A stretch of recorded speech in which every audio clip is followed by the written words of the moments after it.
नमस्कार, मध्य प्रदेश की खबरों में आपका स्वागत है। मैं हूं आपके साथ आकाश। अब देखते हैं खबरें विस्तार से। मुख्यमंत्री शिवराज सिंह चौहान ने केंद्रीय रसायन एवं उर्वरक मंत्री डीवी सदानंद गौड़ा से नई दिल्ली में मुलाकात की। मुख्यमंत्री ने मध्य प्रदेश के लिए अतिरिक्त यूरिया आवंटन का अनुरोध किया।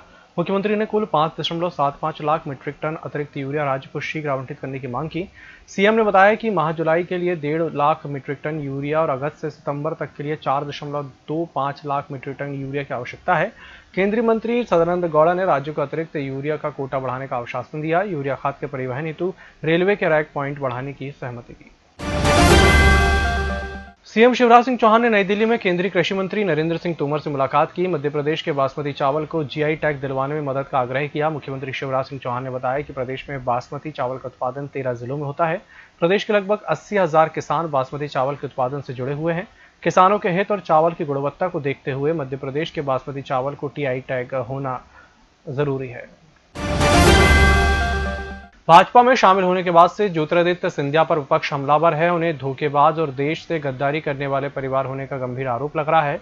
इसके पहले भाजपा के नेता भी उनके ऊपर यही आरोप पिछले चुनाव में लगाते रहे हैं। अब सिंधिया ने इसका जवाब देते हुए कहा है कि चाहे मेरे पूज्य पिताजी हो या मैं, हमने कभी भी राजनीति में छल कपट का सहारा नहीं लिया, इसलिए लोग हम पर अनर्गल आरोप लगाते हैं। मैंने खुद को पूरे विश्वास के साथ भारतीय जनता पार्टी को सौंप दिया है। अब ही यही मेरा परिवार है। सिंधिया ने सोमवार को मुंगावली विधानसभा की वर्चुअल रैली को संबोधित किया। उन्होंने कहा कि पूर्व मुख्यमंत्री कमलनाथ ने युवाओं को बेरोजगारी भत्ता नहीं दिया, झूठा आश्वासन देकर सिर्फ और सिर्फ पैसा वसूला है। ऐसी सरकार को सड़क पर लाना मेरी जिम्मेदारी थी। जिन कौरवों ने जनता का पैसा लूटा है, उन्हें इस चुनाव में जमकर सबक सिखाना है। सितंबर माह में प्रदेश की 24 सीटों के उपचुनाव संभावित हैं। उपचुनाव की बिसात बिछना शुरू हो गई है। सूत्रों की माने तो अगले कुछ दिनों में प्रदेश की राजनीति का नजारा बदला बदला नजर आएगा। कांग्रेस का चुनाव मुख्यालय ग्वालियर में शुरू होने जा रहा है। पूर्व मुख्यमंत्री कमलनाथ के लिए ग्वालियर में एक आलीशान बंगले की तलाश की जा रही है। विधानसभा सत्र के बाद कमलनाथ ग्वालियर में ही रहेंगे। ग्वालियर चंबल संभाग में सबसे ज्यादा 17 सीटों पर उपचुनाव होना है। कमलनाथ का फोकस भी इन्हीं विधानसभा क्षेत्रों पर सबसे ज्यादा रहेगा। सांवेर विधानसभा क्षेत्र के 185 गांवों में नर्मदा का पानी पहुंचाने के लिए सरकार ने योजना तैयार की है। प्रदेश सरकार ने इसके लिए 2400 करोड़ रुपए मंजूर किए हैं। मीडिया में चर्चा में जल संसाधन मंत्री तुलसी सिलावट ने कहा कि सांवेर के 43 गांवों को पहले ही नर्मदा का पानी मिलना शुरू हो चुका है। अब इस योजना से पूरे सांवेर को नर्मदा का पानी मिलेगा। जल्दी इस योजना का भूमि पूजन सांसद ज्योतिरादित्य सिंधिया और मध्य प्रदेश के मुख्यमंत्री शिवराज सिंह चौहान द्वारा किया जाएगा। शिवराज सरकार में कैबिनेट मंत्री बनने के बाद उषा ठाकुर शहर के लगभग सभी प्रमुख भाजपा नेताओं से मिलने पहुंची। सोमवार को वह वरिष्ठ नेता भंवर सिंह शेखावत से मिलने उनके दफ्तर पहुंची। दोनों के बीच काफी देर तक बातचीत हुई। इसको लेकर राजनीतिक क्षेत्रों में अटकलें शुरू हो गई हैं। ये मुलाकात राजनीतिक हलकों में इसलिए अहम मानी जा रही है कि पिछले कई दिनों से शेखावत पार्टी के राष्ट्रीय महासचिव कैलाश विजयवर्गीय के खिलाफ मोर्चा खोल रखे हैं। उन्होंने यहां तक कह दिया था कि उषा को शहर से बाहर करने में विजयवर्गीय की भूमिका थी। सावन महीने के शुरू होते ही बाबा महाकाल के दर्शन के लिए भक्तों का मंदिर में तांता लगना शुरू हो गया है। सावन के पहले सोमवार को पूर्व मुख्यमंत्री उमा भारती भोले बाबा के दर्शन के लिए महाकाल मंदिर पहुंची। उन्होंने दर्शन, पूजन और अभिषेक किया। उमा ने मीडिया से बातचीत में दिग्विजय सिंह पर निशाना साधा है। उन्होंने कहा कि मैंने 2003 ट्रैंकुलाइजर गन से राघोगढ़ के शेर को बेसुध कर दिया था। मैं दुर्गा की बेटी हूँ, शेर की सवारी करती हूँ। इसके साथ ही उन्होंने कैलाश विजयवर्गीय को बंगाल का टाइगर कहा। कोरोना ड्यूटी में तैनात डॉक्टरों को वेतन नहीं मिल रहा है। इस वजह से सरकार पर सवाल खड़े होने लगे हैं। भोपाल के गांधी मेडिकल कॉलेज में अस्थायी रूप से नियुक्त एमबीबीएस डॉक्टर्स को वेतन नहीं दिया गया है। अब डॉक्टर अपनी सैलरी के लिए दर दर की गुहार लगा रहे हैं। कांग्रेस ने इस मामले को मुद्दा बनाते हुए सरकार पर निशाना साधा है। प्रदेश कांग्रेस के मीडिया विभाग के उपाध्यक्ष भूपेंद्र गुप्ता ने कहा कि मोदी सरकार ने डॉक्टरों को कोरोना वायरस बताकर थाली तो बजवा दी, लेकिन मध्य प्रदेश में उन्हें हालातों के भरोसे छोड़ दिया। मध्य प्रदेश में 24 सीटों पर होने वाले उपचुनाव को लेकर भाजपा हर वर्ग को लुभाने की कोशिश में जुटी हुई है। उपचुनाव से पहले कर्मचारियों को साधने के लिए शिवराज सरकार सालाना वेतन वृद्धि देने की तैयारी कर रही है। 5% महंगाई भत्ता बढ़ाने का निर्णय वापस लेने से नाराज कर्मचारियों को 3% सालाना वेतन वृद्धि देने की तैयारी की जा रही है। उपचुनाव को देखते हुए कोरोना महामारी के बीच आर्थिक संकट के दौर में भी शिवराज सरकार कर्मचारियों की नाराजगी को दूर करने के लिए बड़ा फैसला ले सकती है।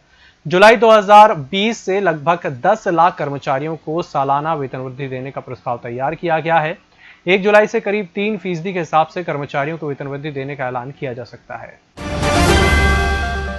प्रधानमंत्री लोन और कोविड-19 पर ठगी करने वाले अंतर्राज्यीय शातिर ठगों के एक गिरोह को भोपाल की साइबर क्राइम ब्रांच की टीम ने पकड़ा है। इस गिरोह के 6 सदस्य अब तक देश भर में 661 लोगों से करोड़ों रुपए की ठगी कर चुके हैं। आरोपी कम ब्याज पर 15 लाख रुपए का लोन दिलाने के नाम पर 2.25 लाख रुपए ले लेते थे। लोगों को फंसाने के लिए वह मोबाइल पर प्रधानमंत्री लोन और कोविड-19 का मैसेज भेजते थे। हैरानी की बात यह है कि 12वीं तक पढ़ा एक आरोपी ही इस गैंग में सबसे ज्यादा पढ़ा लिखा है। पुलिस का दावा है कि हर व्यक्ति से करीब 20 से 30 हजार की ठगी कम से कम हुई है। गिरोह के ट्रांजैक्शन की जानकारी के बाद ही रकम का खुलासा हो पाएगा। गुटखा और सिगरेट का अवैध कारोबार कर करोड़ों की टैक्स चोरी करने वाले आरोपी किशोर वाधवानी द्वारा directorate general of GST intelligence की कार्रवाई को सुप्रीम कोर्ट में चुनौती दी गई है।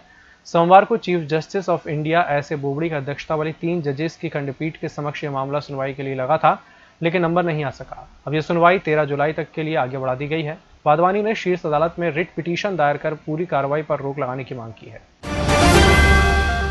वन विभाग ने 3 व्यक्तियों को तेंदुए की खाल और अन्य अंगों के साथ गिरफ्तार किया है। आरोपियों ने 6 महीने पहले तेंदुए का शिकार किया था। शिकार करने के बाद कुनैन की गोली डालते थे ताकि बदबू न आए और किसी को शक न हो। वन्य प्राणियों के अंगों का यह गिरोह अंतर्राज्यीय स्तर पर अवैध कारोबार करता था। Wild life crime control bureau Jabalpur और छत्तीसगढ़ वन विभाग की संयुक्त टीम ने डिंडोरी निवासी राम सिंह और भगवानी अनूपपुर निवासी शक्ति सिंह को डिंडोरी जिले में अमरकंटक रोड पर जगतपुर गांव से गिरफ्तार किया है। उत्तर प्रदेश के 1 लाख के इनामी बदमाश और 8 पुलिसकर्मियों की हत्या के आरोपी की तलाश में उत्तर प्रदेश पुलिस ने मध्य प्रदेश पुलिस को अलर्ट जारी कर दिया है। पुलिसकर्मियों की हत्या का आरोपी विकास दुबे वारदात के बाद पुलिस से भागता फिर रहा है। वह मध्य प्रदेश के ग्वालियर और मुरैना की तरफ से प्रदेश में घुसने की कोशिश कर सकता है।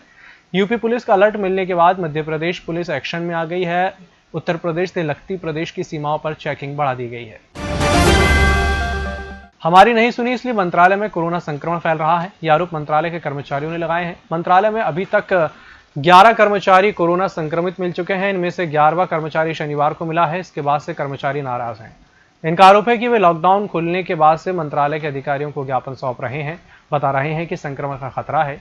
ये तभी कम होगा जब मंत्रालय में नियमित साफ सफाई हो, शौचालय में साबुन, प्रत्येक दफ्तरों में सैनिटाइजेशन हो, निःशुल्क मास्क उपलब्ध कराए जाएं, साथ ही 50% कर्मचारियों को ही बुलाया जाए, लेकिन ऐसा नहीं हो रहा है।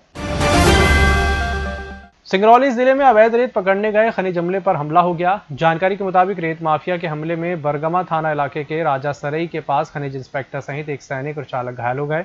खनिज इंस्पेक्टर के सिर पर गंभीर चोट लगी और उन्हें अस्पताल में भर्ती करवाया गया है। इस बुलेटिन में फिलहाल इतना ही। नमस्कार।